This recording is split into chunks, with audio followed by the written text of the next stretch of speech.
Hello everyone, welcome करती हूँ आप सभी का अपने इस चैनल पे। हम पढ़ रहे थे chapter cell the unit of life. उसमें हमने प्रोकैरियोटिक सेल ख़त्म कर लिया था और हम पढ़ रहे थे यूकैरियोटिक सेल के बारे में। उसमें हमने सेल मेम्ब्रेन का हल्का सा इंट्रोडक्टरी पार्ट पढ़ा था। हमने पढ़ा था उसकी डिस्कवरी के बारे में, उसके मॉडल्स के बारे में और उसके स्ट्रक्चर के बारे में। आज हम पढ़ने वाले हैं रोल ऑफ सेल मेम्ब्रेन के बारे में। तो चलिए स्टार्ट करते हैं। देखिए, सेल मेम्ब्रेन का जो रोल है, उसका जो मोस्ट इम्पॉर्टेंट फंक्शन होता है ना, जो सबसे मेन फंक्शन होता है, वो क्या होता है? Transport on both side of membrane. Membrane is in contact with outer environment, मतलब कि सेल के अंदर से जो चीज़ें हैं उसे आउटर इन्वायरमेंट में भेजना और आउटर इन्वायरमेंट की जो चीज़ें हैं वो सेल के अंदर लाना। ये जो है सेल मेम्ब्रेन का सबसे इम्पॉर्टेंट फंक्शन होता है।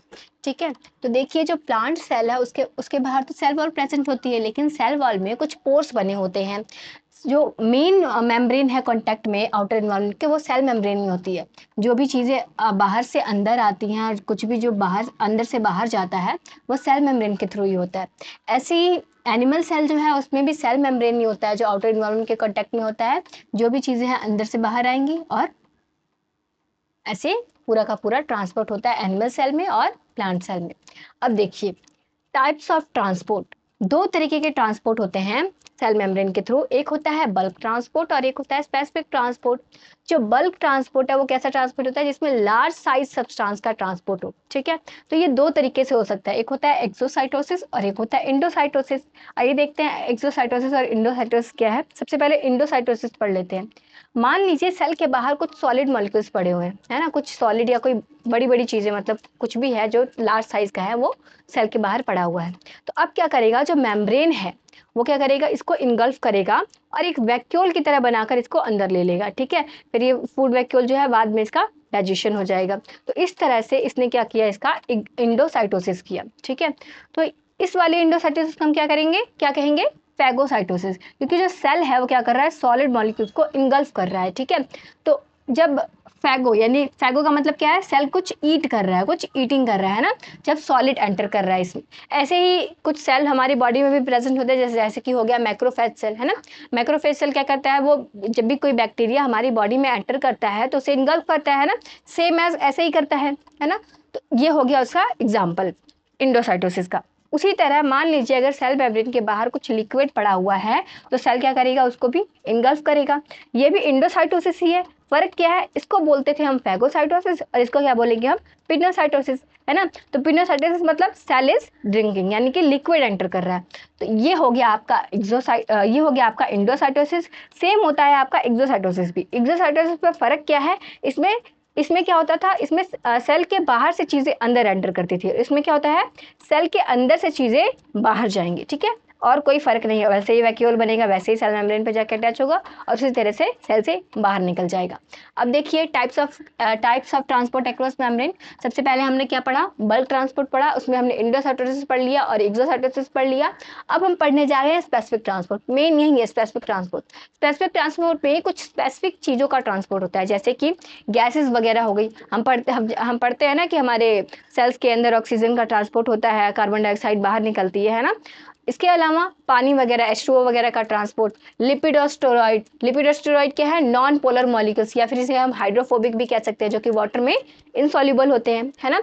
और इसके अलावा कुछ नॉन पोलर मॉलिक्यूल्स भी होते हैं और पोलर मॉलिक्यूल्स भी होते हैं। पोलर मॉलिक्यूल्स कैसे हैं, जो वाटर में सॉल्युबल होते हैं। अब ये भी दो तरीके के हो सकते हैं, जो वो मॉलिक्यूल जो चार्ज नहीं है और वो मॉलिक्यूल जो चार्ज्ड है। तो जो चार्ज नहीं है वो कैसे कैसे है, ग्लूकोज और फ्रक्टोज जो हो गए वो क्या है, चार्ज नहीं है। और कोई आयन वगैरह हो गया, जैसे सोडियम, पोटाशियम, क्लोरीन वगैरह, वो कैसे होते हैं, चार्ज मॉलिक्यूल होते हैं। तो हम इनका भी ट्रांसपोर्ट पढ़ेंगे, धीरे धीरे करके इन सबका ट्रांसपोर्ट पढ़ेंगे। अब देखिए, सबसे पहले हम किसका ट्रांसपोर्ट पढ़ने जा रहे हैं, नॉन पोलर सब्सटेंस और गैसेस का। नॉन पोलर सब्सटेंस और गैसेस का। मान लीजिए हमारे हमारे हम जानते हैं हमारे सेल के अंदर ऑक्सीजन यूज होता है हमारे वेरियस प्रोसेस में। जब भी हमारा सेल कुछ भी एक्टिविटी कर रहा होता है तो उसमें ऑक्सीजन यूज होता है और कार्बन डाइऑक्साइड बढ़ रही होती है। तो इसीलिए सेल के अंदर कार्बन डाइऑक्साइड की मात्रा ज़्यादा होती है और ऑक्सीजन की मात्रा कम होती है ना। तो सेल के अंदर ऑक्सीजन की मात्रा, मान लीजिए अभी ऐसे एग्जाम्पल के लिए मान लीजिए कि सेल के अंदर ऑक्सीजन कितना है, 10 एटमॉस्फेरिक प्रेशर, और बाहर कितना है, 20 एटमॉस्फेरिक प्रेशर। तो ये जो गैसेस का ट्रांसपोर्ट है ना वो प्रेशर ग्रेडियंट के हिसाब से होता है, प्रेशर डिफरेंस के हिसाब से। तो अब क्या हुआ, सेल के अंदर सेल के बाहर क्या है, ऑक्सीजन का प्रेशर ज़्यादा है और अंदर क्या है, प्रेशर कम है। तो हम जानते हैं हाई प्रेशर की तरफ से लो प्रेशर की तरफ चीज़ें मूव करती हैं, है ना। तो इसीलिए ऑक्सीजन का ट्रांसपोर्ट बाहर से अंदर की तरह हुआ। क्यों? क्योंकि क्या था यहाँ पे, प्रेशर डिफरेंस था, है ना।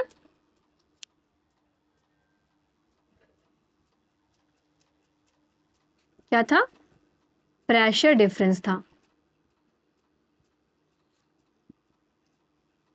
ये 20 था, ये 10 था, तो यानी 10 एटमॉस्फेरिक प्रेशर का प्रेशर डिफरेंस है ना। तो इसीलिए क्या होगा, चीजें जो ऑक्सीजन है वो बाहर से अंदर की तरफ मूव करेगी। उसी तरह कार्बन डाइऑक्साइड का हो गया, मैंने बताया क्योंकि हमारे सेल में बहुत सारे प्रोसेस होते हैं, इसीलिए ऑक्सीजन का लेवल घट जाता है और कार्बन डाइऑक्साइड का लेवल ज्यादा होता है। तो सेल के अंदर कार्बन डाइऑक्साइड का लेवल ज्यादा है, बाहर कम है। तो अब कार्बन डाइऑक्साइड किधर से किधर मूव करेगी, अंदर से बाहर की तरफ मूव करेगी, ठीक है। तो इसीलिए जो गैसेस का ट्रांसपोर्ट कैसे होता है, सिंपल डिफ्यूजन के थ्रू हो जाता है ना, मतलब इसमें कोई एनर्जी नहीं लगती है, आराम से इसका ट्रांसपोर्ट हो जाता है डिफ्यूजन से। डिफ्यूजन का मतलब तो आप समझते ही होंगे, ठीक है। अब देखिए इसका डायरेक्शन किस पे डिपेंड करेगा, प्रेशर डिफरेंस की तरफ। जिधर का प्रेशर ज़्यादा होगा उधर से गैसेस अंदर की तरफ आएंगे, है ना। अब देखिए उसी तरह हम वाटर का ट्रांसपोर्ट भी पढ़ेंगे। मान लीजिए सेल के बाहर वाटर का कंसेंट्रेशन ज़्यादा है और अंदर वाटर का कंसेंट्रेशन कम है, तो अब क्या होगा, जो वाटर है वो क्या करेगा, बाहर से अंदर की तरफ मूव करेगा, है ना। वाटर का ट्रांसपोर्ट भी कैसा ट्रांसपोर्ट हुआ, पैसिव। एक्टिव और पैसिव का मतलब समझ लीजिए, मैं ये वर्ड बार बार यूज करूंगी। एक्टिव यानी कि जो ट्रांसपोर्ट है उसमें एनर्जी का यूज हो रहा है, उसमें एनर्जी लगेगी, और पैसिव मतलब उसमें एनर्जी नहीं लगेगी, है ना। तो जो गैसेस का ट्रांसपोर्ट है उसमें एनर्जी नहीं लगी, उसी तरह जो वाटर का ट्रांसपोर्ट है उसमें भी कोई एनर्जी नहीं लगती है। सिंपल कंसंट्रेशन ग्रेडियंट के हिसाब से वाटर जो है वो सेल से बाहर से अंदर आ जाता है और अंदर से बाहर भी जा सकता है। तो water move by simple diffusion. और वाटर की डिफ्यूजन को ही हमने एक नया टर्म दिया है, हमने ये पढ़ा भी था अपनी पिछली क्लासेस में, 10th वगैरह में हमने पढ़ रखा है ऑस्मोसिस के बारे में। हाई कंसंट्रेशन की तरफ से जो वाटर है वो लो कंसंट्रेशन की तरफ मूव करता है ना। तो इसीलिए हमने क्या नाम दिया इसको, ऑस्मोसिस। तो वाटर कैसे मूव करता है, ऑस्मोसिस से। और जो गैसेस है वो कैसे मूव करती है, सिंपल डिफ्यूजन से। अब देखिए इसके अलावा जो लिपिड और स्टेरॉइड वगैरह होते हैं, लिपिड और स्टेरॉइड हार्मोन्स वगैरह जो होते हैं हमारे सेल में, उसका ट्रांसपोर्ट कैसा होता है, हम जानते हैं जो हमारी सेल की मेम्ब्रेन है वो किसकी बनी हुई है, लिपिड बाइलेयर की। तो लिपिड भी हाइड्रोफोबिक हो गया और हमारी मेम्ब्रेन भी हाइड्रोफोबिक हो गई, दोनों एक जैसे हैं, इसीलिए इसका ट्रांसपोर्ट आराम से इसके थ्रू हो सकता है। हाइड्रोफोबिक मॉलिक्यूल्स का हाइड्रोफोबिक सेल मेम्ब्रेन के थ्रू आराम से ट्रांसपोर्ट हो सकता है, इसमें कोई एनर्जी नहीं लगने वाली है, ठीक है। तो लिपिड और non polar substance can cross membrane directly by diffusion, diffusion के थ्रू आराम से ये भी क्रॉस हो सकते हैं। अगर इधर ज्यादा है तो लिपिड इधर से इधर आ जाएगा, अगर इधर ज्यादा है तो इधर से उधर चला जाएगा। तो ठीक है, हमने क्या पढ़ा, हमने क्या क्या पढ़ा, जो गैसेस है उनका ट्रांसपोर्ट सिंपल डिफ्यूजन के थ्रू होता है, जो वाटर है उसका भी सिंपल डिफ्यूजन के थ्रू होता है, और वाटर के डिफ्यूजन को ही हम ऑस्मोसिस कहते हैं। और जो लिपिड और स्टीरॉइड हार्मोन्स वगैरह है उनका भी ट्रांसपोर्ट सिंपल डिफ्यूजन के थ्रू होता है, उसमें भी कोई एनर्जी नहीं लगती है। क्यों? क्योंकि जो हमारी सेल की मेम्ब्रेन है वो भी किसकी बनी हुई है, लिपिड की बनी हुई है, इसीलिए उसमें भी कोई भी एनर्जी नहीं लगती। तो अभी मैंने जितना भी आपको पढ़ाया नॉन पोलर सब्सटेंस और गैसेस का ट्रांसपोर्ट, अभी तक इसमें कोई एनर्जी यूज नहीं हुई थी। अब हम जो पढ़ेंगे उसमें शायद हो सकता है एनर्जी यूज हो, ठीक है। हाँ जी, तो हमने पढ़ लिया था गैसेस का ट्रांसपोर्ट, वाटर का ट्रांसपोर्ट और नॉन पोलर मॉलिक्यूल्स का ट्रांसपोर्ट। अब हम पढ़ने जा रहे हैं पोलर मॉलिक्यूल्स का ट्रांसपोर्ट। तो पोलर मॉलिक्यूल्स वाटर सॉल्युबल होते हैं, इसके एग्जांपल क्या क्या हैं, जैसे ग्लूकोज और फ्रक्टोज जो कि अनचार्ज्ड होते हैं। अगर किसी आयन का ट्रांसपोर्ट कर रहे हैं किसी चार्ज मॉलिक्यूल का, जैसे कि सोडियम, पोटाशियम और क्लोरीन। देखते हैं इसका ट्रांसपोर्ट कैसे होता है। मान लीजिए इधर साइड पे सोडियम की कंसंट्रेशन ज़्यादा है और इधर पे क्या है, सोडियम की कंसंट्रेशन कम है, इधर 30 सोडियम प्रेजेंट है और इधर 10 सोडियम प्रेजेंट है। तो डिफरेंस कितने का हो गया, 20 का। तो ये जो 20 का डिफरेंस है ना, इसी को हम क्या कहते हैं, कंसंट्रेशन ग्रेडियंट। तो अब अगर जो सोडियम है वो कंसंट्रेशन ग्रेडियंट के हिसाब से मूव करे, यानी कि हाई कंसंट्रेशन से लो कंसंट्रेशन की तरफ मूव करे, तो क्या होगा, कोई एनर्जी खर्च नहीं होगी। यानी कि अगर मूवमेंट हाई कंसंट्रेशन से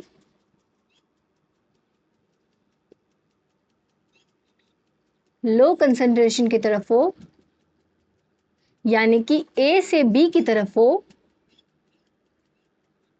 तो ये कैसा ट्रांसपोर्ट होगा, पैसिव ट्रांसपोर्ट, यानी कि नो एटीपी रिक्वायर्ड, कोई एनर्जी इसमें नहीं लगेगी, इसीलिए कोई भी एटीपी खर्च नहीं होने वाली है।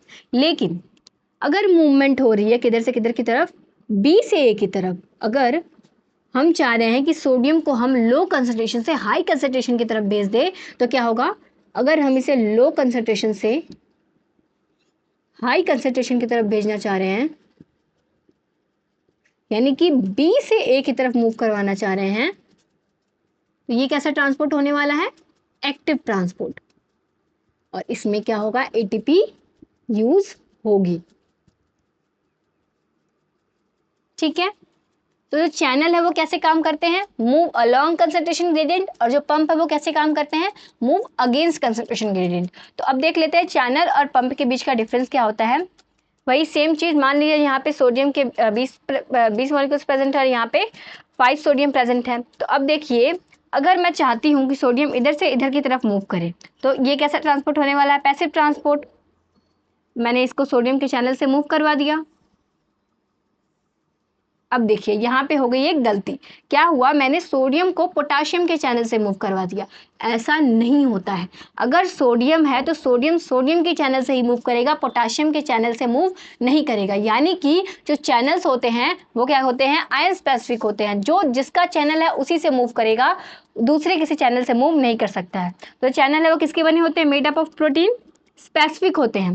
सोडियम का चैनल सिर्फ और सिर्फ सोडियम को ही अलाउ करेगा, पोटाशियम का चैनल सोडियम को अलाउ नहीं करने वाला है।